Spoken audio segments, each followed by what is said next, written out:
자, 여러분 평안한 주말 보내고 계시기를 바랍니다. 비트코인 어제 떨어졌던 것만큼 거의 복구가 된 그런 상태이고요.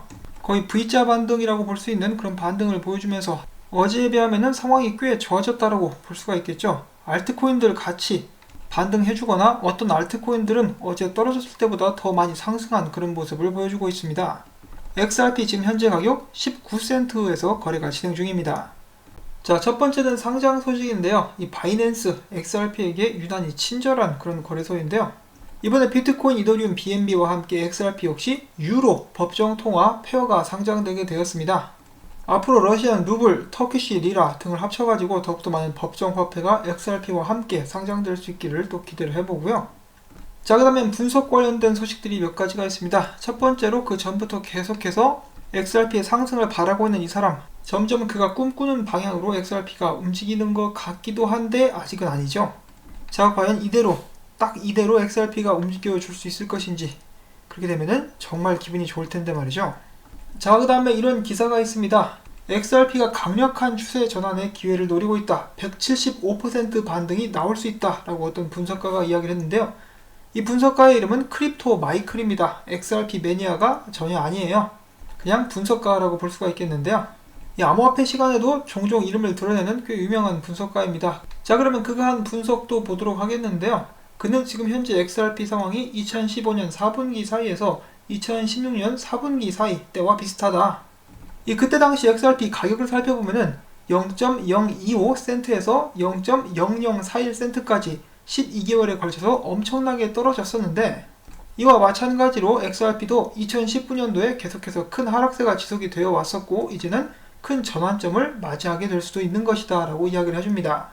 자, 무려 12개월에 걸쳐가지고 XRP 가격이 0.025센트에서 0.004센트까지 하락. 이때 당시 XRP 들고 있었던 사람들 입에서 욕 나올 수 있는 그런 상황이었겠죠. 물론 그동안에 다른 암호화폐들이 어떤 식으로 움직였는지 제가 자세히는 모르겠는데 꾸준히 하락했었던 것만큼은 확실합니다. 그러다가 결국은 상승을 맞이했었던 XRP인데요. 과연 2020년에도 똑같은 일이 발생할 수 있을 것인가? 크립토 마이클은 이어서 이런 반등 및 상승이 오기 전까지 XRP 같은 경우는 16센트 그리고 25센트 사이에서 횡보를 하게 될 것이다 라고 이야기를 합니다. 그러니까 16센트까지는 떨어질 수 있는 가능성이 있다라는 것이죠. 2015년도에서 2016년도 같은 경우는 0.004센트의 지지선이 그리고 0.005센트의 저항선이 있었는데 이 횡보는 6개월이 좀 안되는 시간 동안 계속해서 이어졌었고 그 후에 0.009센트까지 125% 상승했었다 라고 그는 이야기를 해줍니다. 자, 그래서 크립토 마이클은 만약에 그 패턴이 다시 한번 2020년도에 생길 수가 있다라면은 XRP 가격이 24센트를 뚫고 48센트까지 올라갈 수 있다라고 합니다. 그러면은 단기 목표인 500원 정도는 제가 바라볼 수가 있다라는 것인데요. 그가 보고 있는 차트를 확대해보면은 이런 모습입니다. 과거에 있었던 일들을 보면은 여기서 이 추세선을 따라서 XRP가 계속해서 하락을 하다가 추세선 막바지에 이것을 깨고 올라옵니다. 이때 올라왔을 때가 124% 상승이었고요. 지금 보시면 또 추세선을 따라서 쭉 하락을 하고 있었는데 거의 이제 막바지에 다다라가고 있죠. 그런데 여기서 또 한 가지 주의해야 될 사항이 있는데요. 이 패턴 자체는 디센딩 트라이앵글에 가깝다라는 것입니다. 떨어질 가능성이 오히려 많은 그런 패턴인데요. XRP가 만약에 과거에서도 그랬었던 것처럼 이 패턴을 상승으로 깨게 된다면 175% 상승할 수 있다라고 이 사람은 예측을 하고 있는 것이죠. 그렇지만 언제나 마찬가지로 가격이 어디로 튈지는 모르는 것이고요. 마찬가지로 비트코인이 조만간에 어느 방향으로 움직이는지도 저희가 주의 깊게 계속해서 살펴봐야 될 것 같습니다. 자, 그리고 기사를 계속해서 보게 되면은 리플사 같은 경우는 계속해서 퍼드와 싸우는 중이고 최근에는 XRP 판매를 줄인 그런 것도 언급을 하고 있습니다. 거기에 이어서 또 다른 암호화폐에 관련된 트윗을 이렇게 또 공유를 하게 되는데요. 이 피터 토드라는 사람이 XRP에 대해서 굉장히 부정적인 의견을 남겨주기도 하고요. XRP를 ICO 코인이라 부르면서 필요 없는 코인이다. 리플사가 돈 벌기 위해서 만들어낸 코인이고 내가 개인적으로 지금 현재 리플사와 함께 일하는 업체들과 이야기를 하면서 조사를 좀 해봤는데 그들은 이제 리플사의 기술력은 인정하지만은 XRP를 쓰려고 하는 곳은 없었다라고 이렇게 당당하게 올립니다. 근데 이런 것을 보면은 좀 황당하죠. 진짜로 아무것도 모르는 사람이 아는 척 하기 위해서 글을 쓴 것이라는 것을 알 수가 있는데요. 지금 현재 XRP를 활용하려고 하는 회사들도 굉장히 많이 있고 이미 사용하고 있는 은행들도 있으며 더욱더 그 숫자는 늘어가고 있는 추세인데 눈 가리고 아웅이죠. 그냥 까고 싶으니까 이런 글을 쓴다라고 볼 수가 있겠는데 이 머니그램도 마찬가지였습니다. 사용 발표할 때까지는 쓸 거라고 이야기를 안 해요. 왜냐하면 비밀 협약 유지 때문인데 그리고 경쟁사와의 관계 그 밖에 이유들이 있기 때문에 막상 발표할 때까지는 감추는 것이 업계에서는 흔한 일입니다. 리플사가 새롭게 유치하고 있는 고객들 중에 25% 약 4분의 1 정도가 실시간 유동성에 관심을 가지고 있다라고 이야기를 하고 있는 그런 상황인데요. 제가 또 리플사를 감싸고 돈다라고 이렇게 많은 분들이 질타를 하실까봐 이제 믿기 싫으시면은 믿지 않으셔도 되겠습니다. 저는 여러분께 XRP를 파는 사람이 아니에요. XRP를 신뢰할 수 없고 여기 이 사람처럼 리플사가 사기 집단이라고 생각하시는 분들은 빨리 팔고 다른 코인으로 갈아타시길 바랍니다. 이 기사도 마찬가지입니다. 이 글을 쓴 기자도 이 분석을 공유를 하긴 했지만은 기술력 하나만으로 XRP 가격이 175% 펌핑이 오기는 좀 힘들지 않을까. 투자자로부터 많은 신뢰가 필요할 것 같다. 이런 식으로 기사를 마무리를 짓게 됩니다.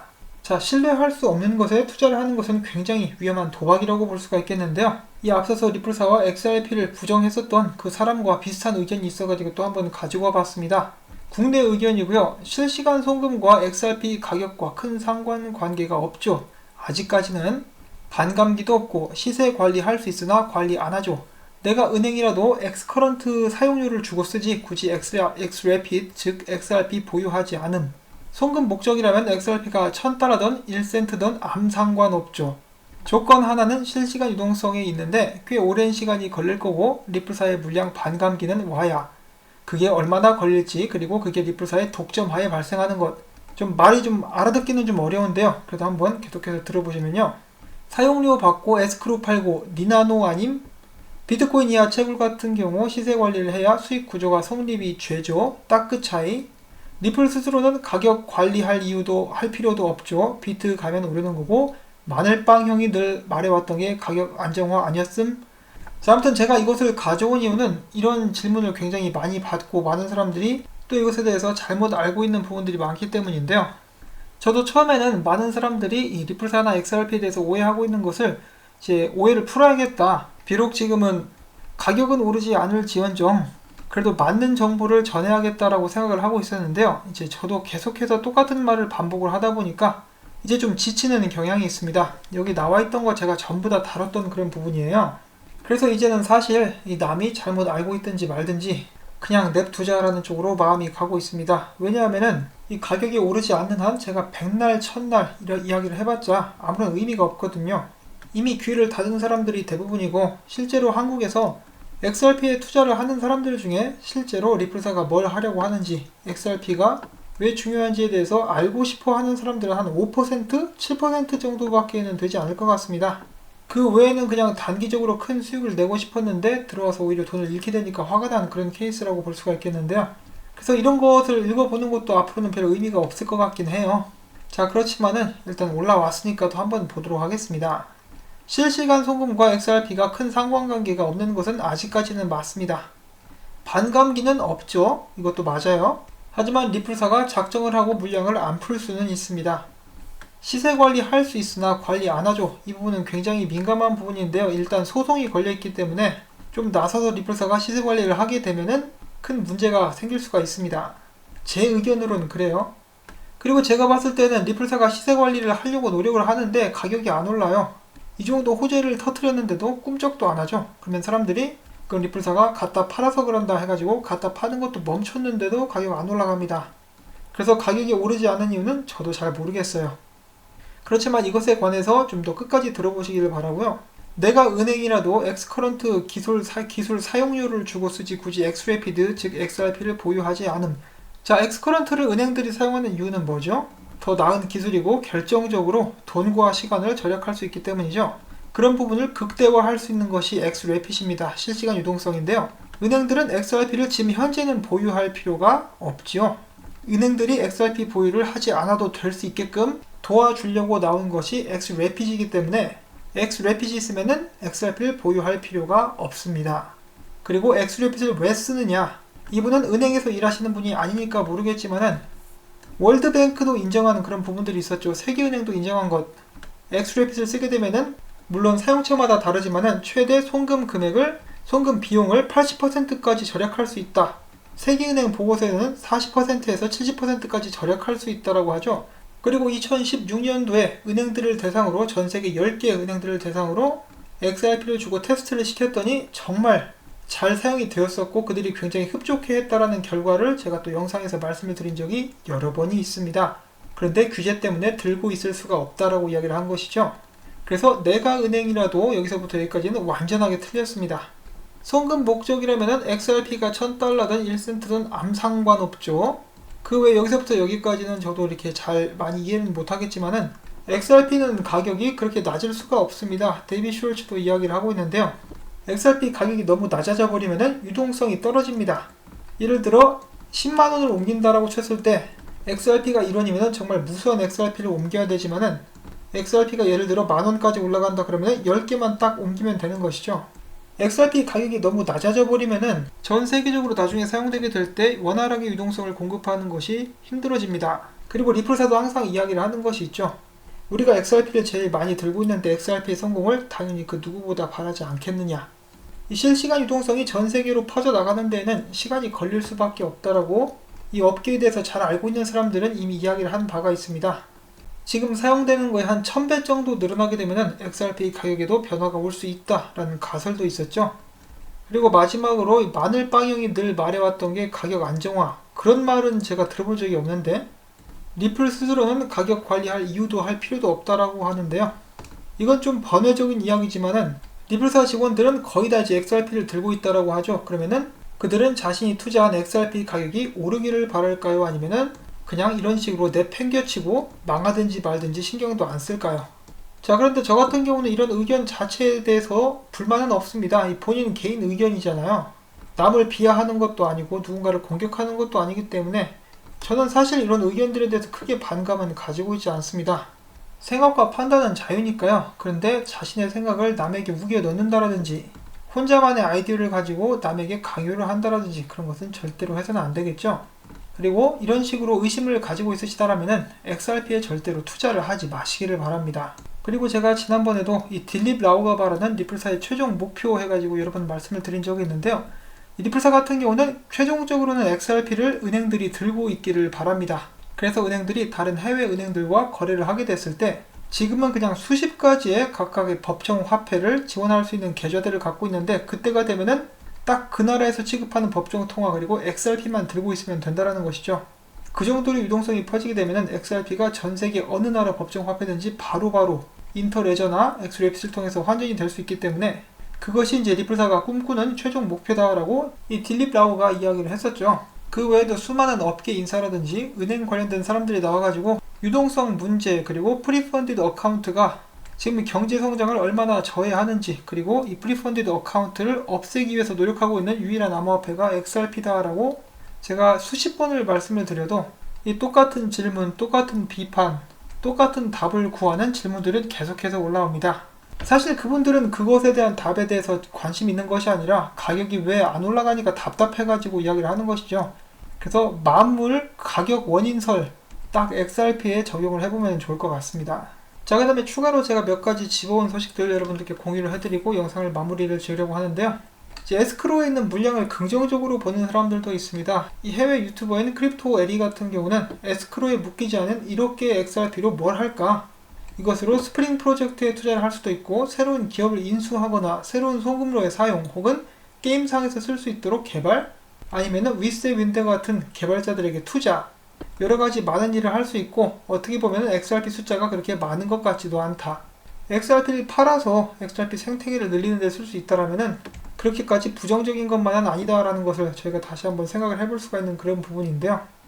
이 정도로 리플사에 신뢰가 있으면 이렇게 생각을 할 수가 있는데 없으면은 모든 것이 못마땅해 보일 수밖에 없겠죠. 그 다음에 와이스 크립토 레이팅스에서 이야기합니다. 리플이 인센티브 차원에서 1억 9,200만 달러 상당의 XRP를 공급하며 2020년을 시작한다. 이런 빈번한 토큰 이체는 XRP 가격 상승에 조금도 도움이 되지 않는다라는 지적을 남겼는데요.